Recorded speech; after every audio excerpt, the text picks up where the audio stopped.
কিশোর মম কমলন নিরসম নল কিশোর মম কমলন নিরসম ক্ষণে গোরা চাঁদ ক্ষণে কালা ক্ষণে গোরা চাঁদ ক্ষণে কালা। আমরা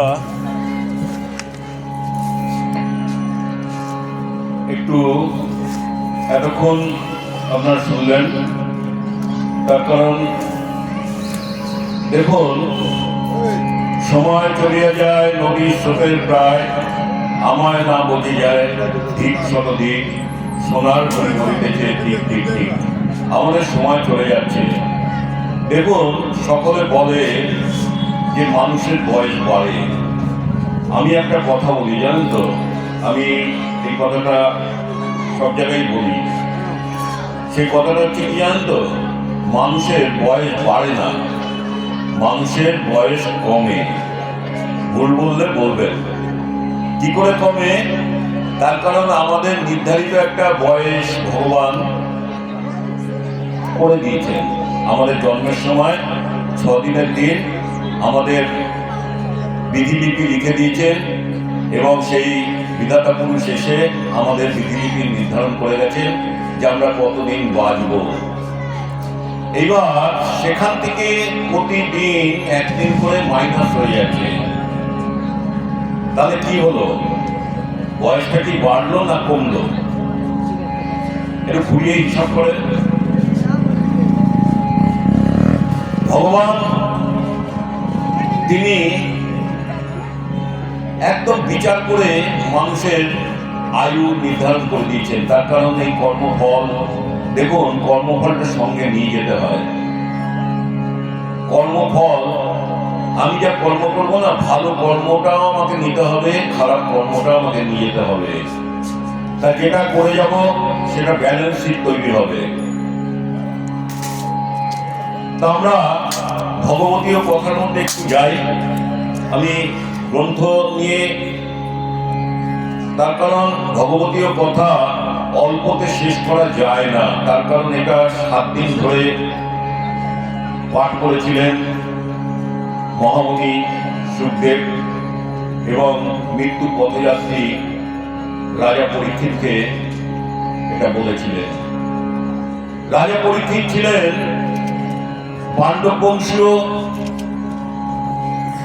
যুধিষ্ঠির অপুত্র, মানে নাতি রাজা পরীক্ষিত। একটু উলুধ্বনি দেন মায়েরা।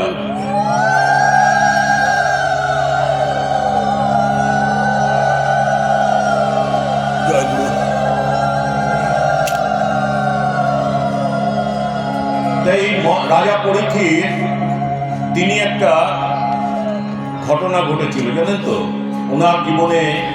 উনি ছিলেন ভক্ত পরায়ণ রাজা এবং প্রজাবৎসল রাজা, এবং তিনি কি করেছিলেন? তিনি মৃগয়া করতেন এবং মৃগয়া করতে তিনি চলে গেছেন।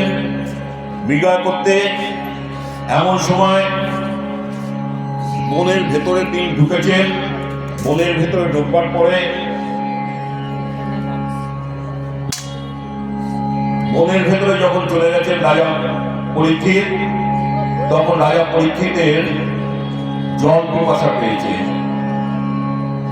রাজা পরীক্ষিতের যখন জল পিপাসা পেয়েছে, তিনি জলের খোঁজে তিনি এদিক ওদিক দেখছেন। দূরে দেখছেন একটা পর্ণ কুঠির, এবং তিনি সেখানে গেলেন। এই পর্ণ কুঠিরে যখন গেলেন না, তখন এই পর্ণ কুঠিরে যে দেখলেন একজন মুনি সেখানে ধ্যানস্থ হয়ে বসে রয়েছেন। এবং রাজা পরীক্ষিত তিনি কি করলেন? তিনি তো জল পিপাসু, তিনি ওই মুনির কাছে বললেন, মুনিবর আমার খুব জল পিপাসা পেয়েছে, আপনি আমাকে একটু জল দান করুন। দেখুন মুনিরা যখন ধ্যানে থাকে না, তখন এই জগতের সাথে তাদের কোনো যোগাযোগ থাকে না। জীবাত্মার সাথে পরমাত্মার মিলন চলে। আমরা হচ্ছি জীবাত্মা, ভগবান হচ্ছেন পরমাত্মা।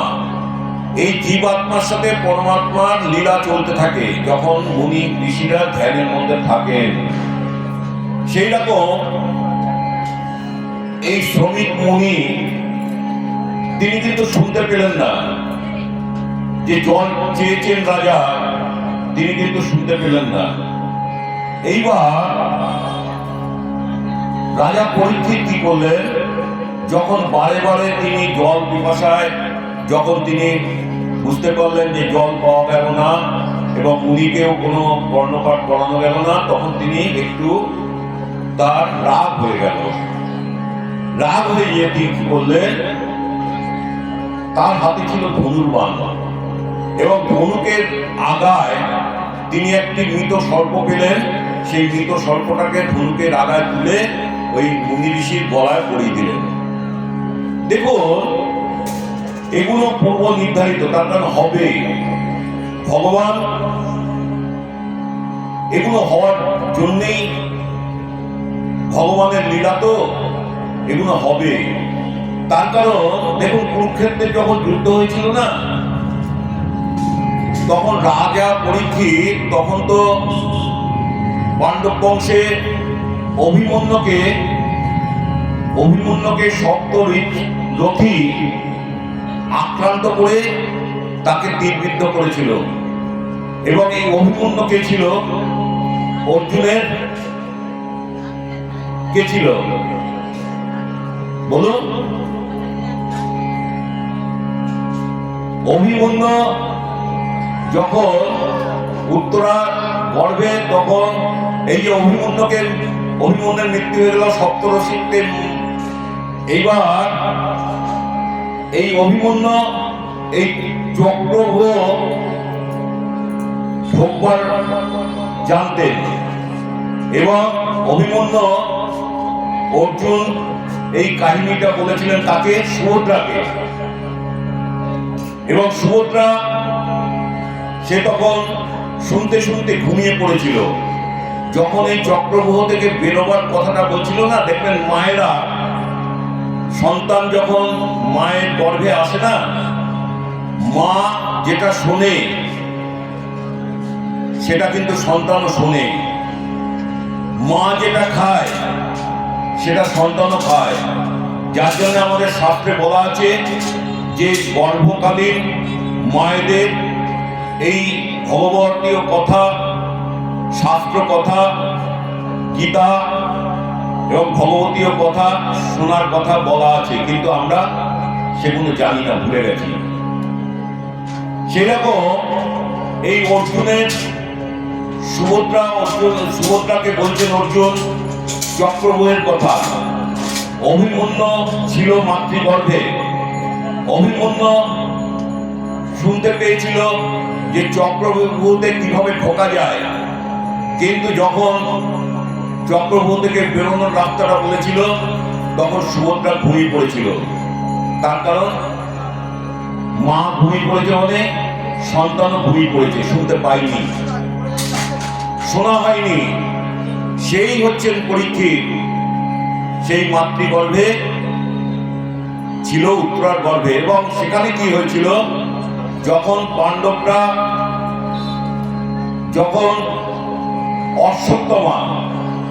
অশ্বত্থমা বাণ নিক্ষেপ করেছিল এবং পাণ্ডবদের শেষ প্রদীপটুকু রাখবে না, উত্তরার গর্ভে তখন এই পরীক্ষিত রয়েছেন এবং এই অশ্বত্থমা বাণ নিক্ষেপ করলেন যে বংশের বাতি দেওয়ার জন্য কাউকে রাখবো না। এবং সেই বাণ নিক্ষেপ করবার পরে ভগবান সূক্ষ্ম শরীরে সেই ব্রহ্ম বাণ যে নিক্ষেপ করেছিলেন সেটাকে নষ্ট করলেন গর্ভের ভেতরে সূক্ষ্ম শরীরে ঢুকে। পরীক্ষিতের জন্মের আগেই ভগবানকে দর্শন করেছিলেন। এগুলো ভগবতীয় কথা, শাস্ত্রের কথা, আমার বানানো কথা না। এইবার সেই পরীক্ষিত আজকে তিনি কি করলেন, তিনি ওই গেছিলেন মৃগয়া করতে, সেখানে গিয়ে একটি কর্ম করলেন। তিনি ছিলেন প্রজাবৎসল রাজা, কিন্তু তিনি একটা ভুল হয়ে গেল। কেন জানেন? তিনি একটা মুকুট পরেছিলেন, সোনার মুকুট। সেই মুকুটটা ছিল জরাসন্ধের। জরাসন্ধ সেই মুকুটটা যখন তার মাথায় ছিল, আসলে জরাসন্ধ তো খুব ভালো লোক ছিলেন। জরাসন্ধ খুব ভালো লোক ছিলেন। ভগবান নিজে হাতে জরাসন্ধকে বধ করেছিলেন। আপনারা সবাই জানেন সেই জরাসন্ধ এবং এই সোনার সম্বন্ধে বলা আছে, এই যখন কলিকে 4টে জায়গা দেওয়া হয়েছিল না, তার ভেতরে সোনা একটা জায়গা, সেখানে কলিকে আশ্রয় নেওয়ার জন্য বলা হয়েছিল এবং তোমাকে সেই আশ্রয় কলি চেয়েছিল। এগুলো অনেক কাহিনী, বিস্তারিত ব্যাখ্যা করার সময় কম, তারপরে লীলা কীর্তন আরম্ভ হবে। আমি একটু ভাষাভাবে একটু বলে যাচ্ছি, আপনারা একটু বুঝে নেবেন। তারপর আপনারা জানেন এই সমস্ত কাহিনীগুলো অনেক চর্চা হয়। এইবার সেই অভিমন্যু, সেই যখন এই মুকুটটা যখন পড়েছিল না, জরাসন্ধকে মৃত্যুর পরে জরাসন্ধের মুকুট এবং স্বর্ণ, যে স্বর্ণটা অন্যায়ভাবে, যে স্বর্ণটা, সেই স্বর্ণের উপরে বলি আশ্রয় করেছিল, ওই মুকুটের উপরে বলি আশ্রয় করেছিল, যার জন্যে রাজা পরীক্ষিতের মতিভ্রম হয়েছিল এবং তিনি ওই সর্পটাকে, মৃত সর্পটাকে ওই মুনি ঋষির গলায় পরিয়ে দিয়েছিলেন। এবার তিনি তো পরিয়ে দিলেন, এবার তিনি পরিয়ে দিয়ে চলে গেলেন রাজ্যে। এইবার রাজ্যে যখন চলে গেলেন, তখন মাথা থেকে যখন ওই জরাসন্ধের মুকুটটা পরানো ছিল, সেটা যখন খুলে রাখলেন, তখন রাজা আবার নিজস্ব চেতনায় ফিরে পেলেন যে আমি এটা কি করলাম, আমি একটা মুনির গলায় একটা মৃত সর্প পরিয়ে দিয়ে এলাম। ইতিমধ্যেই হয়েছে কি, মুনি তো ধ্যানের মধ্যে রয়েছে। এবার মুনির একটা পুত্র ছিল, বালক পুত্র সিংহী। তিনি এলেন, তিনি এসে দেখলেন যে আমার পিতার গলায় কেউ মরা সর্প পরিয়ে দিয়েছে। তখন সেই বালক সিংহী হাতে করে জল নিয়ে তিনি বললেন যে আমার পিতাকে যে মৃত সর্প গলায় দিয়ে দিয়েছে, তার 7 দিনের ভেতরে তক্ষক দংশনে মৃত্যু হবে। এইবার রাজা শ্রমিক তিনি কি করলেন, তিনি লোক মারফত রাজাকে জানিয়ে দিলেন, রাজা তোমার 7 দিনের ভেতরে মৃত্যু হবে। তখন রাজা পরীক্ষিত চিন্তা করলেন যে আমার তো 7 দিনের মৃত্যু, কি করব। তিনি তখন ঘুরতে ঘুরতে চলে গেলেন ব্রহ্মকুণ্ডের তীরে, এবং ব্রহ্মকুণ্ডের তীরে যে যখন তিনি আসন বিস্তার করলেন, তখন সেখানে বিভিন্ন মুনি ঋষিরা সেখানে আসতে আরম্ভ করলো যে আমাদের রাজা সাব্যস্ত হয়েছে, এবং আমাদের সুখদেব ব্যাসদেবের পুত্র তিনি আসলেন, সেখানে উপস্থিত হলেন। রাজা সুখদেবকে দেখে তিনি বললেন যে আপনাকে কি ভগবান শ্রীকৃষ্ণ আমার মৃত্যুর কথা জেনে আপনাকে পাঠিয়ে দিয়েছেন? আচ্ছা, আপনারা তো জীবমুক্ত, আপনি বলুন কিভাবে আমি এই যে আমি সাব্যস্ত হয়েছি তার থেকে কিভাবে আমি মুক্তি লাভ করতে পারি। তখন এই সুখদেব তিনি ভগবতীয় কথা 7 দিন ধরে বলেছিলেন রাজা পরীক্ষিতকে। এই হচ্ছে ভগবতীয় কথা। এই ভগবতীয় কথার মধ্যে অনেক ঘটনা রয়েছে, ভগবানের লীলা কথা রয়েছে, ভগবানের জন্ম কাহিনী রয়েছে, পুতনাবধ রয়েছে, বকাসুর বধ আছে, অকাসুর বধ আছে, এবং কংসবধ আছে, এবং বিভিন্ন লীলা কাহিনী আছে। ভগবানের লীলা সমস্ত বর্ণনা করা আছে এই ভগবতের মধ্যে। তা আমি একটু লীলার ভেতরে প্রবেশ করব।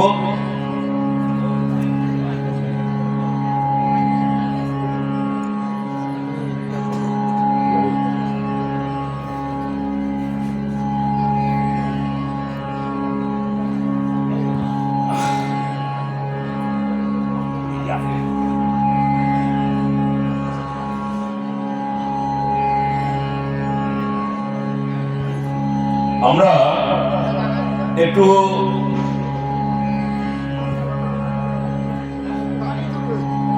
ভগবানের অনেক লীলা জানেন তো।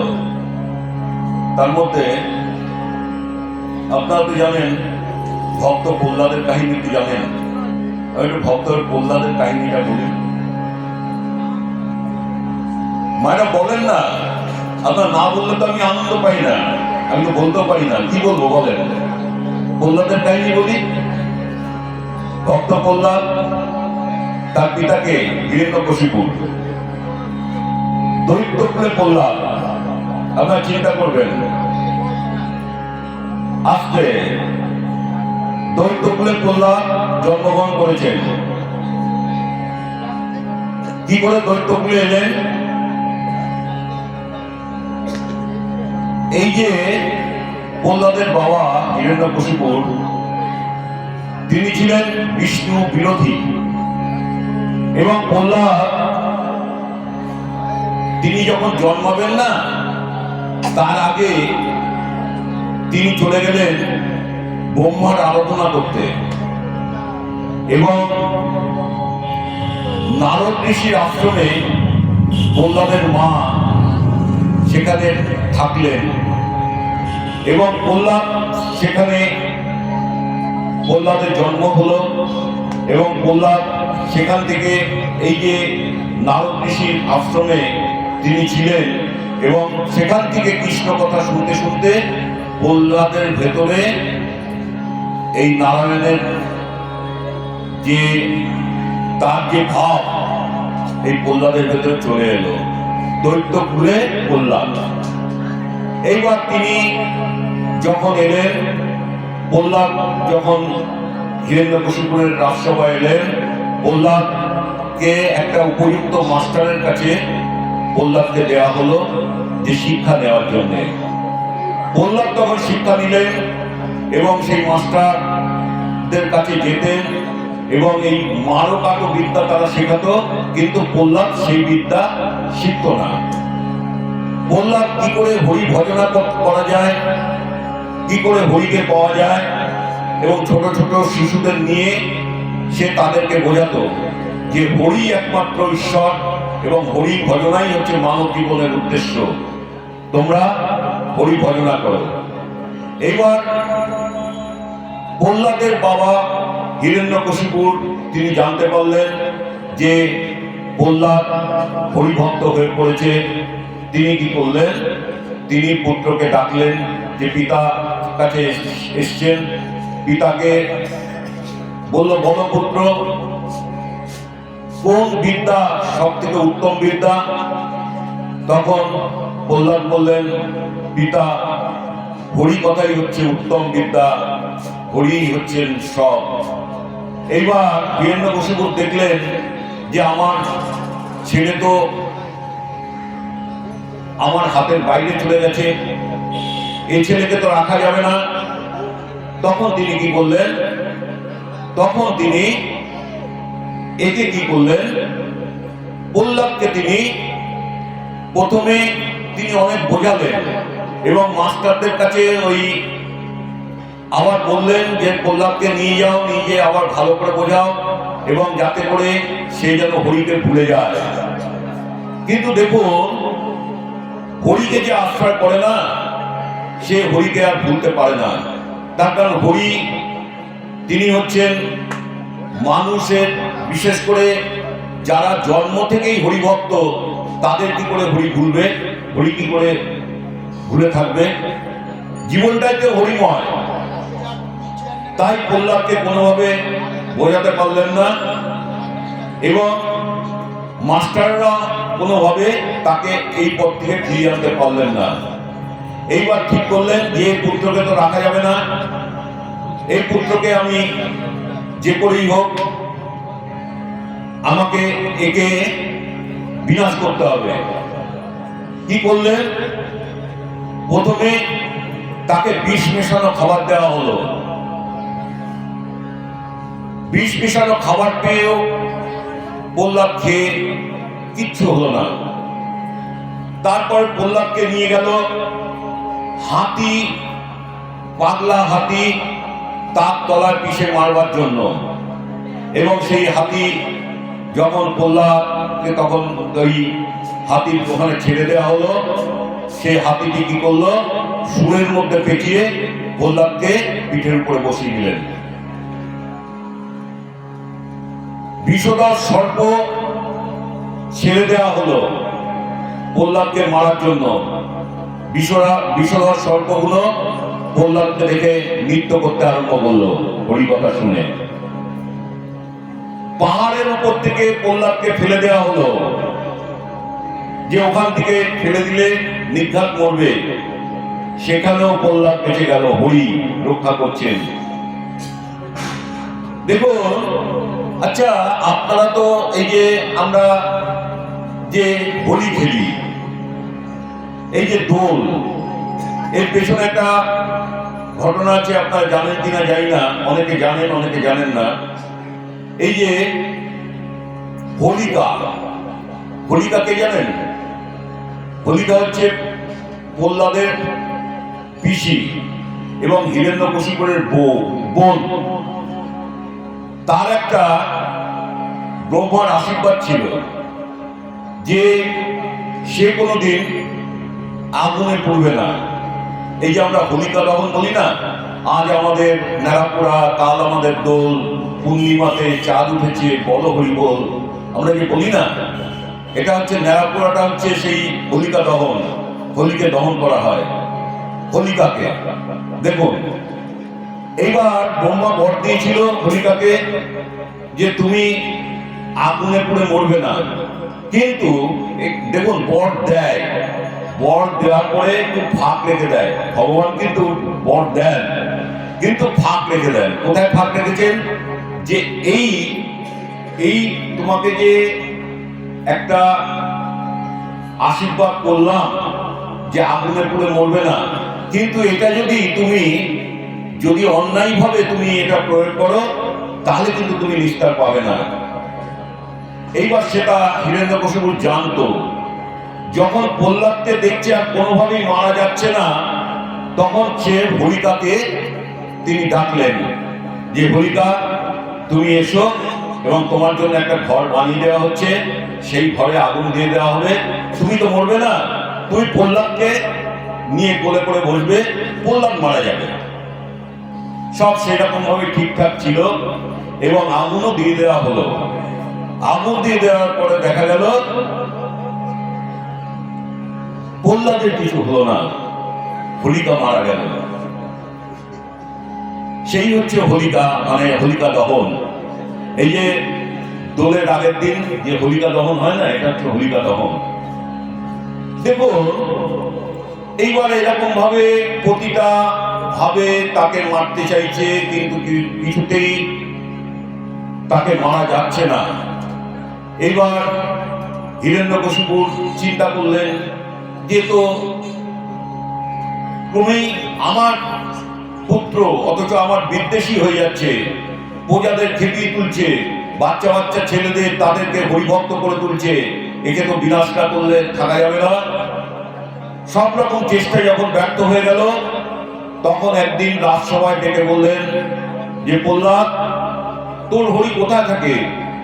বলছে, পিতা, আমার হরি সর্বত্র থাকে, অনলে অনিলে চির অভনিলে সর্বত্র আমার হরি থাকে। বলছে, কোথায় থাকে না? সর্বত্র থাকে, তুমি যেখানে চাইবে সেখানেই হরিকে পাবে। বলছে, প্রহ্লাদ, এই যে ফটিক স্তম্ভটা আছে, এর ভেতরে তোর হরি আছে? বলছে, হ্যাঁ পিতা, এর ভেতরে হরি আছে। এবার হিরণ্যকশিপুর তিনি কি করলেন? তিনি গলা দিয়ে ফটিক স্তম্ভের ভেতরে বাড়ি মারলেন। সেখান থেকে নরসিংহ মূর্তি, যেটা আমরা নরসিংহ দেবতা, ভগবান, সিংহের মুখ, বড় বড় নখ, দেহটা মানুষের মতো, নরসিংহ অবতার, তিনি বেরোলেন এবং হুঙ্কার করতে লাগলেন। দেখুন, এই যে এর পেছনে একটা কারণ আছে। তিনি যখন হিরণ্যকশিপু যখন সাধনা করেছিল না, ব্রহ্মা সাধনা করেছিল, বলেছিল যে আমি মৃত্যুকে জয় করব, আমি অমর হব। ব্রহ্মা বলেছিলেন এটা সম্ভব নয়। বারে বারে তিনি ধ্যান করছেন এবং ধ্যান করবার পরে তিনি ব্রহ্মা আসছেন, বলছে কি চাই বৎস? বলছে আমি মৃত্যুকে জয় করতে চাই, আমি অমরত্ব লাভ করতে চাই। বলছে এটা সম্ভব নয়। এইবার ব্রহ্মা দেখুন ভগবান কিছু রেখে দেন নিজের হাতে, বললো ঠিক আছে, তোমাকে এমন বর দিচ্ছি যেটা তুমি জলে মরবে না, স্থলে মরবে না, আকাশে মরবে না, মাটিতে মরবে না, দিনে মরবে না, রাত্রিরে মরবে না। তখন ব্রহ্মা ভাবলো, তখন ব্রহ্মা এরকম বর দিল, বললো ঠিক আছে প্রভু। এবার হিরণ্যকশিপু চিন্তা করলেন যে তাই তো, আমি যদি দিনে না মরি, রাত্রিরে না মরি, আকাশে না মরি, মাটিতে না মরি, আমি যদি তাহলে আমি তো মরবো না, আমি তো অমরত্ব পেয়েই গেলাম। যার জন্য তিনি আরো অত্যাচারী হয়ে পড়েছিলেন। এইবার যখন সেই প্রতিস্তম্ভ থেকে সেই আপনার নরসিংহদেব আবির্ভূত হলেন, হুঙ্কার করতে লাগলেন। এইবার সেটা সময় ছিল গধূলি লগ্ন, মানে একটা এই সন্ধ্যে এবং দিন চলে যাচ্ছে, সন্ধ্যে লাগছে, এরকম একটা সময়। এবং তিনি কি করলেন, এইরকম ভাবে তিনি মাটিতে রাখলেন না, চাঁদুর পরে সেই হিরণ্যকশিপুরের দেহটাকে রেখে নখ দিয়ে চিড়ে, মাদুর কাঠি যেরকম ছেঁড়া হয় সেরকম ভাবে ছিঁড়ে নারী ভুড়ি সমস্ত দেহের মধ্যে জড়িয়ে নিলেন আর হুঙ্কার করতে লাগলেন নরসিংহদেব। কিছুতেই শান্ত হচ্ছে না। দেবতারা সবাই বলছে কি করে শান্ত করা যায়। প্রহ্লাদকে বলা হলো যে তুমি নরসিংহ দেবকে তুমি শান্ত করতে পারো। তখন সেই প্রহ্লাদ নরসিংহ দেবের স্তব পাঠ করলেন। এই স্তবটা জানেন তো, বলছে এই নরসিংহ দেবের স্তবটা যদি কেউ পাঠ করে না, তাহলে তার মহা বিপদ কেটে যায়। বলছে এই নরসিংহদেবের স্তব এটা পাঠ করলেন এবং তিনি কি করলেন, এই নরসিংহদেব প্রহ্লাদকে কোলে বসিয়ে জিভ দিয়ে চাটতে আরম্ভ করলেন। যেরকম গাভী তার বাচ্চাকে যেরকম ভাবে চেপে দেয়, সেরকম প্রহ্লাদকে তিনি চাটতে আরম্ভ করলেন সারা শরীরে। এবং তিনি প্রহ্লাদকে আশীর্বাদ দিলেন, তুমি কি চাও? বলল যে না প্রভু, আমি কিছু চাই না, আমার পিতা যে অন্যায় করেছে সে অন্যায় তুমি লাঘব করো এবং তুমি তাকে কৃপা করো। বলল তথাস্তু। দেখুন, যদি সংসারে যদি একজন যদি সাধু হয় না, বলছে 14 পিঁড়ি 14টা পুরুষ উদ্ধার হয়ে যায়। সংসারে কোনো ভাবপ্রক্রমে যদি একজন যদি সাধু হয়, সাধু হতে হবে। ওই আমার মতো ওই একটু গেরুয়া বসন চড়িয়ে নিলাম, আমি সাধু হয়ে গেলাম না, আমি সাধু না। সাধু না, তবে চোরও না। সৎভাবে চলি, সৎভাবে চলার চেষ্টা করি, মানুষকে অযথা দুঃখ দিই না, মানুষকে কষ্ট দিই না। দেখুন, বলছে যে তুমি সংসারে এসছো, আমরা ভুল তো আমাদের হয়, আমাদের চলার পথে আমাদের ভুল হয়, আমরা হোঁচট খাই, ভুল আমাদের হয়, কিন্তু জ্ঞান তো ভুল করা উচিত না। তার কারণ মানুষের মনের কষ্ট দিলে না, সেটা আমাকে ঘুরে আবার আমার কাছেই ফিরে আসবে। আমি একটু অন্য প্রসঙ্গে আলোচনা করি। দেখুন, আমাদের ভারতবর্ষ হচ্ছে আধ্যাত্মিকতার দেশ। এই দেশে যারা জন্মায় না, তারা আধ্যাত্মিকতা নিয়ে জন্মায়। আমাদের দেখুন কত কত মহাপুরুষ এসেছেন বলুন তো। তেতা এসছেন রামচন্দ্র, তারপরে এসছেন শ্রীকৃষ্ণ, কলিতে এলেন চৈতন্য মহাপ্রভু, এবং আরো আরো মহাপুরুষগণ তেনারা এসছেন, কেউ অংশ, কেউ কলা, এবং সবাই এসে কি বললেন? সবাই এসে বললেন হরির নাম হবো, হরির নাম হবো, হরির নাম হবো কেবলম, বলে নাস্তিব নাস্তিব গতি নাই অন্যথা। কলি জীবের, কলি নাম ছাড়া কোনো গতি নাই। একবার হরির নামে যত পাপ করে, জীবের সাধ্য নাই তত পাপ করে। আপনারা অনেক জানেন, আমি অত জানি না, তবে একটা জিনিস ঈশ্বর আমাকে দিয়েছেন, আপনাদের মতন ভক্তের চরণতলে আসতে পেরেছি, এবং আপনাদের সাথে এই যে ভগবতীয় কথা, এটা আমি বলবার সুযোগ পেয়েছি। আপনারা এই সুযোগ করে দিয়েছেন, তার কারণ সুযোগ না দিলে পাওয়া যায় না, জানেন তো। আমি এক বাক্স দেশলাই নিয়ে পকেটে নিয়ে সারা দুনিয়া ঘুরে এলাম, কিন্তু দেশলাইটা আমার জ্বলবে না। সেই দেশলাইটা নিয়ে কি করতে হবে জানেন তো? দেশলাইটা নিয়ে ওই বারুদের মধ্যে দেশলাইয়ের কাঠি নিয়ে ঘষতে হবে, তবে অগ্নি সংযোগ হবে, আগুন জ্বলবে। সেরকম আপনারা যে সুযোগ করে দিয়েছেন, এই যে হরি কথা বলবার জন্য আমার একটা মানব দেহ ঈশ্বর দিয়েছেন, আমার একটা চোখ দিয়েছেন ঈশ্বর ভগবানকে দর্শন করবার জন্য, আমার একটা পা দিয়েছেন ভগবানের কাছে যাওয়ার জন্য, আমার এই মুখটা দিয়েছেন ভগবানের কথা বলবার জন্য। তা আমরা ভাগ্যবান, আমরা ভাগ্য। যখনই ঈশ্বর আমাদের মানব জন্ম দিয়েছেন না, তখনই আমরা ভাগ্য নিয়ে জন্মেছি। আর এই ভারতবর্ষ হচ্ছে পুণ্যভূমি, ভারতবর্ষ হচ্ছে পুণ্যভূমি। সেই পুণ্যভূমিতে আমরা রয়েছি। এটা হচ্ছে শ্রীকৃষ্ণের ভূমি, এটা হচ্ছে রামচন্দ্রের ভূমি, এটা হচ্ছে নিত্যানন্দ মহাপ্রভু, গৌরাঙ্গ মহাপ্রভুর ভূমি। আপনারা হরিদাসের কথা শুনেছেন তো? হরিদাস কত লক্ষ নাম করতেন দিনে।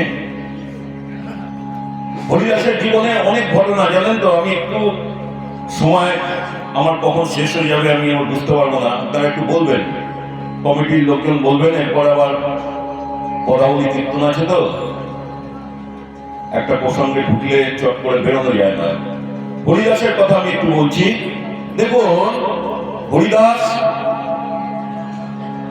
তিনি যবনের অন্নে প্রতিপালিত হয়েছেন, কিন্তু মুখে কৃষ্ণ নাম। তিনি হরিদাস ঠাকুর, তিনি কৃষ্ণ নাম ছাড়া জানেন না। এবং রাজার কাছে খবর গেল, বিধর্মী রাজা হরিদাসকে ডেকে পাঠালেন যে তুমি মুসলমানের ঘরে তুমি প্রতিপালিত হয়ে তুমি হিন্দু দেবতা তাদের হরির নাম তুমি কেন করছো? তুমি এটা ছাড়ো। বললে এটা আমি ছাড়তে পারবো না। বললে যদি ছাড়তে না পারো তাহলে তোমাকে বাঁচানো যাবে না। এবং কি বললে? 22 বাজারে নিয়ে গিয়ে হরিদাসকে বেত্রাঘাত করলেন, এবং বেত্রাঘাত করার পরে হরিদাস যখন রক্ষীরা বেত্রাঘাত করতে করতে হাঁপিয়ে উঠেছে, তাদেরকে হরিদাস বললেন, বলল রাজা যতক্ষণ না তোমাকে মৃত্যু হবে ততক্ষণ আমাদের ছাড়বে না, আমাদের জীবিত রাখবে না। হরিদাস বললেন যে আমি মৃত্যুর মতন হয়ে যাচ্ছি, তোমরা আমাকে জলে ভাসিয়ে দাও। এবং সেই হরিদাসকে জলে ভাসিয়ে দেওয়া হয়েছিল। হরিদাস ভাসতে ভাসতে কোথায় এসেছিলেন? কোথায় এসেছিলেন? শান্তিপুরে। শান্তিপুরে অদ্বৈত আচার্যের কাছে এলেন এবং শান্তিপুরে আসবার পরে সেখানে অদ্বৈত ঠাকুর তিনি বললেন, এই তো হরিনাম করছে, একটা মৃতদেহ ভেসে যাচ্ছিল গঙ্গায়, জানেন তো? সেই মৃতদেহের মুখ থেকে হরে কৃষ্ণ হরে কৃষ্ণ হরে কৃষ্ণ নাম বেরোচ্ছে। অদ্বৈত ঠাকুর বললেন, তো মরেনি, তুলে নিয়ে আসা হলো। এবং সেই অদ্বৈত ঠাকুর ওনাকে নাম দিলেন হরিদাস। হরিদাস মানে হরি উপরে জীবন সমর্পণ করেছেন, তিনি হচ্ছেন হরিদাস। 1 লক্ষবার নাম করতেন এবং তিনি হরিদাসের জীবনী না, যারা হরিদাসের জীবনী জেনেছেন, খুব কঠিন জীবন। এই আমাদের কাছেই বেনাপোলে একটা আশ্রম করেছিলেন এবং সেখানে তিনি ভজন সাধন করতেন। সেখানে দুষ্ট রাজা এই হরিদাসের ভজন সাধন যাতে বিঘ্ন ঘটে এবং ভজন সাধন যাতে নষ্ট হয়ে যায়, তার জন্য বাইজিকে পাঠিয়ে দিয়েছিলেন।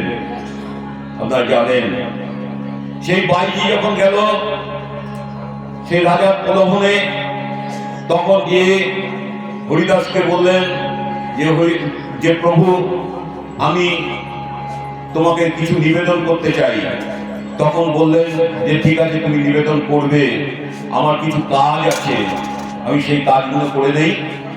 এবার সাধনা করতে করতে রাত ভোর হয়ে গেল, তার আর বলা হলো না। পরদিন এইভাবে চললো। সেই বাইজি সেই কথা তাকে নিবেদন করতে পারলেন না। এই করতে করতে বাইজি তিনি হয়ে গেলেন পরম ভক্ত এবং হরিদাসের কাছে পায়ে লুটিয়ে পড়লেন যে আমি তোমাকে নষ্ট করবার জন্য এসেছিলাম রাজার প্রলোভনে, আজ তুমি আমাকে প্রভু কৃপা করো। তখন সেই বাইজিকে তিনি উদ্ধার করলেন। সেই বাইজি লক্ষ্যহীরা, নামটা আমি এতক্ষণ মনে করার চেষ্টা করছিলাম, সেই বাইজির নাম ছিল লক্ষ্যহীরা। সেই লক্ষ্যহীরা তিনি কৃষ্ণ ভক্তে পরিণত হলেন এবং হরিদাস তাকে কৃপা করলেন। তা আমাদেরও কৃপা করছেন। কৃপাহি কেবলম, গুরু কৃপাহি কেবলম, কৃপা করছেন। অদ্যাপি সেই লীলা করিতেছেন গোড়ারায়, কোন কোন ভাগ্যবনে শুনিবারে পায়। লীলা চলছে, জানেন তো?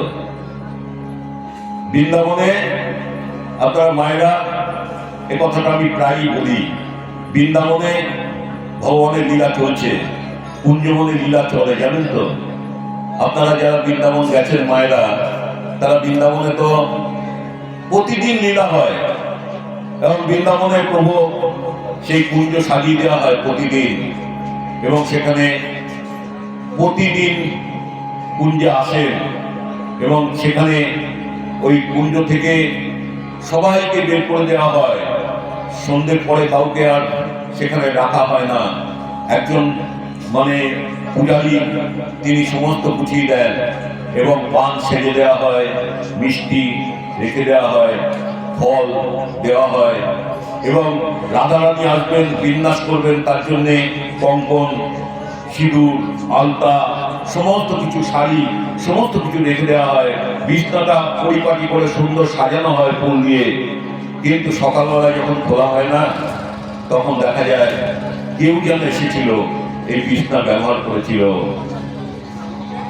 এবং বিছনা মনে হলো যেন কেউ শুয়েছিল এবং মনে হয় যে ফলগুলো দেওয়া হয়েছিল না, সেগুলো থেকে যেন একটু একটু করে খেয়ে রেখে দেওয়া হয়েছে। যে মিষ্টিটা দেওয়া হয়েছিল, মিষ্টি যেন সেখানে প্রসাদ করে রাখা রয়েছে। যে পান সেজে দেওয়া হয়েছিল, সেই পানও সেখানে কেউ যেন খেয়ে রেখে দিয়েছে। বৃন্দাবনে অপ্রকৃত লীলা চলছে। কৃষ্ণের বাঁশি আজও বাজছে, আজও সেই বৃন্দাবনে বাঁশি বাজে রে, বাঁশি বাজছে। বাঁশি শুনবার জন্য একটা কান দরকার। ভগবানের কথা শুনবার জন্য একটা প্রেমের কান দরকার, ভগবানের কথা বলবার জন্য একটা প্রেমের মুখ দরকার, ভগবানকে দেখবার জন্য একটা প্রেমের চক্ষু দরকার। এগুলো কি করে হয় জানেন? কৃপা কি জানেন? কৃপা হচ্ছে করে পাওয়া। আমি কিছুই করলাম না, কৃপা এমনি এমনি হবে? তার দিকে আমি যত এগোবো, আমি যদি 1 পা এগোই, তিনি 10 পা এগিয়ে আমাকে কোলে তুলে নেবেন। আমাদের মা শারদার কথা আপনারা জানেন। মা শারদা বলছে, দেখো বাবা, কারো দোষ দেখো না, দোষ দেখবে নিজের, জগৎকে আপন করে নিতে শেখো। তা আমরা তো এটা সব সময় অপরের দোষ দেখতে ব্যস্ত। আমরা নিজের দোষকে ঢেকে অপরের দোষকে ভালো করে জাহির করতে ভালোবাসি। ঠাকুর বলছেন, ঈশ্বর দর্শন মানুষ জীবনের উদ্দেশ্য। তা আমাদের জীবনের উদ্দেশ্য হচ্ছে ঈশ্বর লাভ। ঈশ্বর লাভ হবে কিনা আমরা জানি না, কিন্তু আমরা চেষ্টা তো করে যেতে পারি। বলছে, তুমি যদি চাও এই জীবনে ঈশ্বর লাভ করতে পারো এবং তুমি ঈশ্বরময় হয়ে যেতে পারো। স্বামী বিবেকানন্দের একটা কথা বলি। স্বামী বিবেকানন্দ বলছেন, বহুরূপে সম্মুখে তোমার ছাড়িত ঈশ্বর, খুঁজিত ঈশ্বর, জীবে প্রেম করে যেই জন, সেই জন সেবিত ঈশ্বর। স্বামী কি বললেন? যে প্রত্যেকটা মানুষের ভেতরে ঈশ্বর আছেন, তুমি সেই মানুষের সেবা করো। মন্দির, মসজিদ, গির্জায় ঈশ্বর থাকেন ঠিকই, কিন্তু মানুষের মধ্যে বেশি প্রকাশ। শিব জ্ঞানে জীব সেবা। ঠাকুর বললেন যে তুমি সেই ঈশ্বরকে পূজা করো। একটা যে খেতে পায় না তাকে অন্ন দান করো।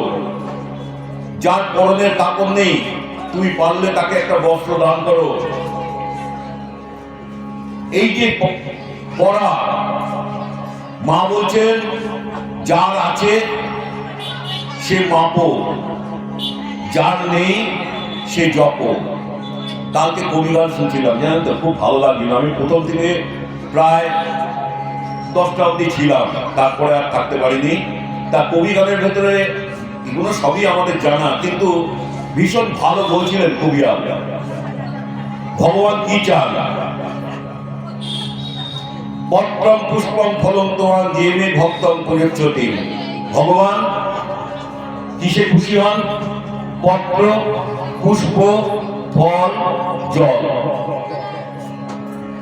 ভগবানকে দুর্যোধন অনেক আয়োজন করেছিল। দুর্যোধন বড় বড় খাবার দাবার, বড় বড় মিষ্টান্ন এবং অনেক কিছু দিয়ে আপ্যায়ন করতে করেছিল, কিন্তু দুর্যোধনের অন্ন ভগবান গ্রহণ করলেন না। ভগবান কোথায় গেলেন? বিদুরের ভূদন্ন, বিদুরের ভূদন্ন তিনি গ্রহণ করলেন। বিদুরের ভূদন্ন গ্রহণ করলেন এবং বিদুরাদির কাছে যখন গেলেন, ভগবান দেখুন, ভগবান হচ্ছেন ভাবগ্রাহী মধুসূদন। তিনি মনের ভাবটা নেন, কে কি কোথায় আছে সেটা দেখেন না, তিনি মনের ভাব নেন। দেখুন, যখন বিদুরের বাড়িতে গেল ভগবান, তখন বিদুর বাড়িতে ছিল না। প্রসঙ্গক্রমে এই কথাগুলো এসে পড়ে। বিদুরানী ভগবানকে দেখে না মোহিত হয়ে পড়েছেন। আপনি ঢেলে দেন, ওখানে ঢেলে দেন। বিদুরানী তিনি মোহিত হয়ে পড়েছেন, ভগবানকে দেখেছেন। ভগবান তার দরজায়, কি কোথায় রাখবেন, ভগবানকে কোথায় বসাবেন, কি খাওয়াবেন, ভগবানকে কিছু, ভগবান বলছে আমাকে কিছু খেতে দাও, পিসিমা আমাকে কিছু খেতে দাও। তা বলছে কি খেতে দেবে? তিনি আর চিন্তা করছেন, তিনি চিন্তা করছেন যে কি খেতে দেবেন। দেখছেন এক কাঁদি কলা ছিল, কলাগুলো একটু পেকেছে, একটু ইয়ে হয়েছে, এরকম পেকেছে এবং আধা কাঁচা আধা পাকা। বিদুরানি কি করলেন, সেই কলা নিয়ে এলেন এবং কলা কি করছেন, কলা চোখলাগুলো ভগবানের মুখে দিচ্ছেন। চিন্তা করুন, আসলে ভগবানকে দেখে তিনি বাহ্যজ্ঞান শূন্য হয়ে পড়েছেন, তিনি কি খাওয়াচ্ছেন সেটাই জানেন না, কিন্তু ভগবান তো মনের ভাব বোঝে। ভগবানকে কলার খোসাগুলো মুখে তুলে দিচ্ছেন তার অধর অঙ্গে, অধর বদনে কলার খোসাগুলো তুলে দিচ্ছেন আর কলার শ্বাসটা না ফেলে দিচ্ছেন। ভগবান তাই খাচ্ছেন। তা আমরা একটু যদি করতে পারি, তাকে নিয়ে চলতে পারি, তাহলে আজকে তিনি আমাদের কৃপা করবেন। কৃপা হচ্ছে। যাই হোক, একটা জায়গায় বিশ্রামে রাখতে হবে। কীর্তনের লীলা কীর্তনের দল এসে গেছে, তারা লীলা কীর্তন গাইবেন, আপনারা শুনবেন। যাই হোক, আমি একটু নামের ভেতরে থাকবো, একটু নাম করবো। নিতাই গৌর ঘর, নিতাই গৌর রাধে শ্যাম, জপ হরে কৃষ্ণ হরে রাম। নিতাই গৌর রাধে শ্যাম, জপ হরে কৃষ্ণ হরে রাম। নিতাই গৌর বলে ডাকো, প্রেমানন্দে সুখে থাকো। নিতাই গৌর বলে ডাকো, প্রেমানন্দে সুখে থাকো। বলো নিতাই গৌর রাধে শ্যাম, জপ হরে কৃষ্ণ হরে রাম। নিতাই গৌর রাধে শ্যাম, জপ হরে কৃষ্ণ হরে রাম। হরে কৃষ্ণ কৃষ্ণ কৃষ্ণ কৃষ্ণ হরে হরে, হরে রাম রাম রাম হরে হরে। হরে কৃষ্ণ কৃষ্ণ কৃষ্ণ হরে হরে, হরে রাম রাম রাম হরে হরে। হরে কৃষ্ণ কৃষ্ণ কৃষ্ণ হরে হরে, হরে রাম রাম হরে হরে। হরে কৃষ্ণ কৃষ্ণ কৃষ্ণ হরে হরে, হরে রাম রাম রাম হরে হরে। হরে কৃষ্ণ কৃষ্ণ কৃষ্ণ হরে হরে, হরে রাম রাম হরে হরে। হরে কৃষ্ণ কৃষ্ণ কৃষ্ণ হরে হরে, হরে রাম রাম রাম হরে হরে। হরে কৃষ্ণ কৃষ্ণ কৃষ্ণ হরে হরে, হরে রাম রাম হরে হরে। হরে কৃষ্ণ কৃষ্ণ কৃষ্ণ হরে হরে, হরে রাম রাম রাম হরে হরে। হরে কৃষ্ণ কৃষ্ণ কৃষ্ণ হরে হরে, হরে রাম রাম হরে হরে। হরে কৃষ্ণ কৃষ্ণ কৃষ্ণ হরে হরে, হরে রাম রাম রাম হরে হরে। হরে কৃষ্ণ কৃষ্ণ কৃষ্ণ কৃষ্ণ হরে হরে, হরে রাম রাম রাম হরে হরে। হরে কৃষ্ণ কৃষ্ণ কৃষ্ণ হরে হরে, হরে রাম রাম রাম হরে হরে। হরে কৃষ্ণ কৃষ্ণ কৃষ্ণ হরে হরে, হরে রাম রাম রাম হরে হরে। হরে কৃষ্ণ কৃষ্ণ কৃষ্ণ হরে হরে, হরে রাম রাম রাম হরে হরে। তোমরা জয় দাও রাধা গোবিন্দের নামে একবার জয় দাও। রাধা গোবিন্দের নামে একবার জয় রাম জয় দিলে জয়ী হবে জয় দাও। জয় দিলে জয় হবে জয় রাম রাধা গোবিন্দের নামে একবার জয় দাও। রাধা গোবিন্দের নামে একবার জয় রাম জয় দিলে জয়ী হবে জয় দাও। জয় দিলে জয় হবে জয় রাম। তোমরা জয় দাও জয় রাম জয় দিলে জয়ী হবে জয় রাম জয় দিলে